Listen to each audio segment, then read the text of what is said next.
Selamat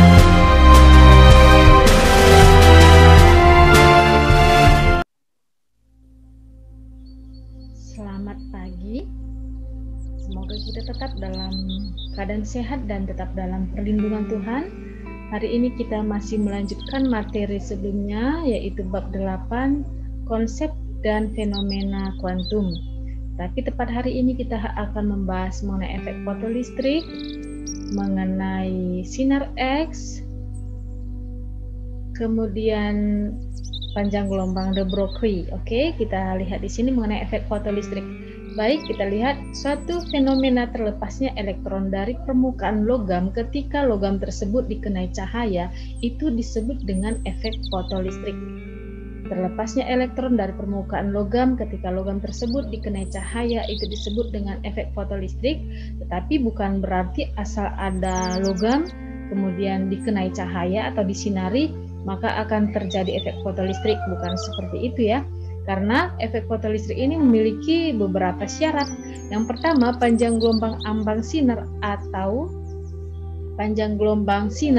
sering juga disebut dengan foton itu harus lebih kecil dari panjang gelombang bahan. Akibat dari panjang gelombang sinar itu lebih kecil daripada panjang gelombang bahan, maka frekuensi sinar atau foton juga sering disebut itu lebih besar dari frekuensi ambang bahan atau F0. Bahan ini adalah logamnya. Kemudian energi foton sinar itu lebih besar dari energi ambang bahannya. Itu efek fotolistrik. Ini syarat-syaratnya. Jadi kalau ada logam kemudian panjang gelombang sinarnya lebih besar daripada logam tersebut, itu nggak akan membentuk efek fotolistrik ya. Kemudian hubungan energi kinetik dan potensial penghenti dapat dituliskan sebagai berikut. Eka maksimum sama dengan E kali V0. V0 di sini adalah potensial penghenti, pemberhenti. Kemudian boleh juga Eka maksimum sama dengan HF kurang W. HF ini adalah energi, sementara W adalah fungsi kerja atau energi ambang. W ini bisa juga dirumuskan dengan HF0 ya. HF0. Ingat, W bisa menjadi HF0.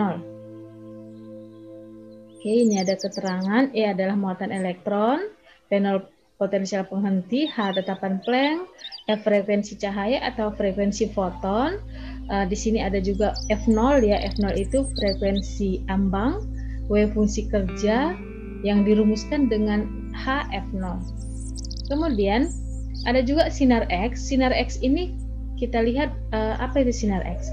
Sinar X terbentuk saat elektron bebas melepaskan sebagian energinya saat berinteraksi dengan elektron lain yang mengorbit.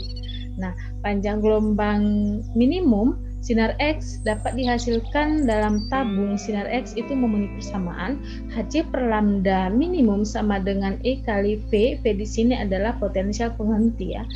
Kemudian lambda minimum sama dengan Hc per E kali V ini dijabarkan dari rumus Hc per lambda min sama dengan E kali V. Oke, kita lihat contoh di sini.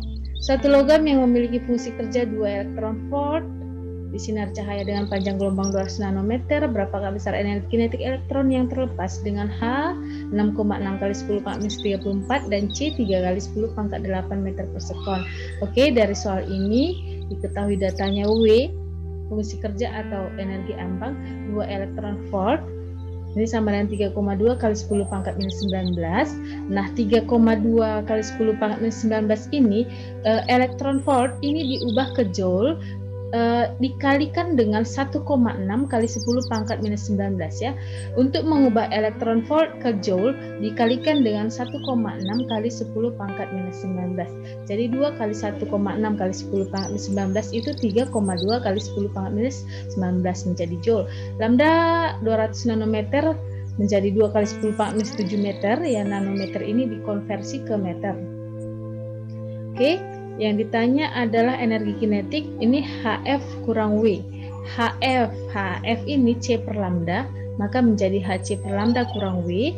Dengan mengisikan nilai-nilainya, maka energi kinetiknya 6,7 kali 10 pangkat minus 19 Joule. Oke, kita lihat Contoh yang kedua, hitung beda potensial yang harus diberikan supaya sebuah elektron yang dipercepat melalui beda potensial ini memiliki panjang gelombang minimum dari spektrum kontinu sinar X tepat 0,1 nanometer. Oke, dari soal ini data-datanya lambda minimumnya 0,1 nanometer itu menjadi 10⁻⁻10 meter. Nanometer ini dikonversi ke meter. Hanya 6,6 kali 10⁻⁻34, C 3 kali 10⁻⁸, E 1,6 kali 10⁻⁹ kolom. Maka persamaan dari sinar X tadi ya, Hc per lambda minimum sama dengan EV, maka V sama dengan Hc per E kali lambda minimum. Dengan mengisikan nilai-nilai ini, maka V-nya sama dengan 1,24 kali 10⁻³ volt atau 1,24 kilovolt. Ya, ini potensial penghenti yang dibutuhkan supaya spektrum kontinu sinar X itu tepat memiliki panjang gelombang minimum 0,1 nanometer. Oke, kemudian efek Compton. Menurut teori kuantum cahaya, foton dapat diumpamakan berperilaku seperti partikel. Jadi terjadi tumbukan ya, tumbukan di samping menyebabkan foton dan elektron terhambur. Dalam hal ini dapat dianggap foton kehilangan sejumlah energi yang besarnya sama dengan energi kinetik. Jadi efek Compton ini mengamati tentang tumbukan foton dengan elektron ya. Nah, dirumuskan HF kurang HF aksen sama dengan EK. Jadi aksen ini setelah tumbukan, F sebelum tumbukan. Nah, sementara momentum yang terjadi E sama dengan P kali C. Nah, keterangan di sini juga ada ya. Kemudian Compton berhasil juga menunjukkan bahwa perubahan panjang gelombang foton terhambur dengan panjang gelombang semula yang memenuhi persamaan. Oke, ini dia lambda F kurang lambda I sama dengan delta lambda sama dengan H per M0C kali 1 kurang cos theta ya. Oke. Kita lihat di sini sinar X dengan panjang gelombang 60 pikometer ditembakkan pada elektron yang diam sehingga terhambur 60 derajat terhadap arah semula. Berapa panjang gelombang foton yang terhambur? Oke, dari soal ini datanya lambda 1 60 pikometer, tetanya 60 derajat, hanya 6,6 kali 10⁻⁻34, M-nya 9,1 kali 10⁻⁻31 kg ini ya, satuan SI, dan C 3 kali 10⁻⁸.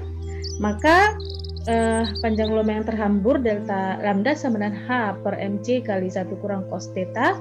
Dengan mengisikan nilai-nilainya hanya 6,6 kali 10⁻⁻34, M-nya 9,11 kali 10⁻⁻31, C-nya 3 kali 10⁻⁸, 1 kurang cos theta cos 60 ya, cos 60 setengah, maka hasilnya 1,22 pikometer.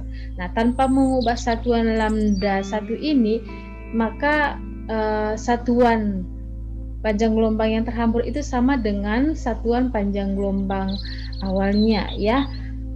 Seandainya ini diubah ke meter, maka jawaban dari panjang gelombang untuk yang terhambur ini juga harus dalam meter. Oke. Nah, kita lihat untuk selanjutnya hipotesis de Broglie. Foton memiliki sifat gelombang dan partikel. Foton ini sering juga disebut dengan cahaya. Itu harus diingat. Jadi sifat cahaya itu berupa gelombang dan partikel ya. Mungkin seluruh materi memiliki sifat gelombang dan partikel. Panjang gelombang de Broglie untuk partikel itu dirumuskan dengan H lambda ya, lambda sama dengan H per P, dengan P di sini adalah momentum, maka lambda sama dengan H per M kali V, karena rumus momentum itu adalah M kali V. Oke, keterangannya juga sudah ada di sini. Baik, lambda di sini adalah panjang gelombang de Broglie, M adalah massa partikel, P momentum partikel, lambda tetapan Planck, udah ada nilainya, V adalah kecepatan partikel. Baik, kita lihat contoh di sini. Satu benda bermassa 1 gram jatuh dari ketinggian 2 meter di atas tanah. Berapa panjang gelombang de Broglie benda tersebut sesaat sebelum menyentuh tanah? Oke, ini soalnya sampai di sini ya. Baik, kita lihat jawabannya.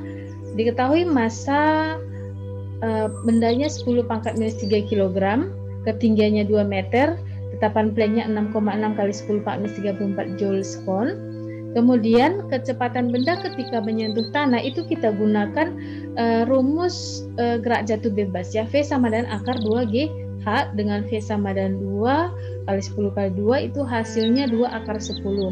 Dengan menggunakan rumus lambda sama dengan H per M kali V, maka kita bisa menentukan berapa nilai panjang gelombang de Broglie benda tersebut.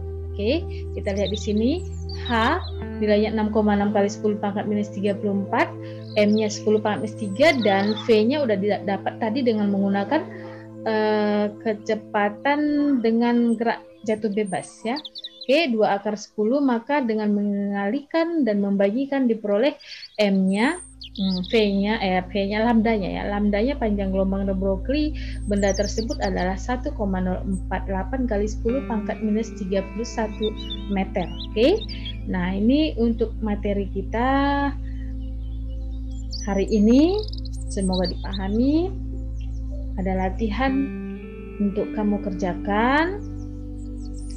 Jangan berhenti berlatih supaya semakin dipahami. Nah, tetap semangat, tetap jaga kesehatan. Jangan lupa menggunakan masker ketika keluar dari rumah, dan jangan lupa mencuci tangan selesai melaksanakan aktivitas. Tuhan Yesus memberkati.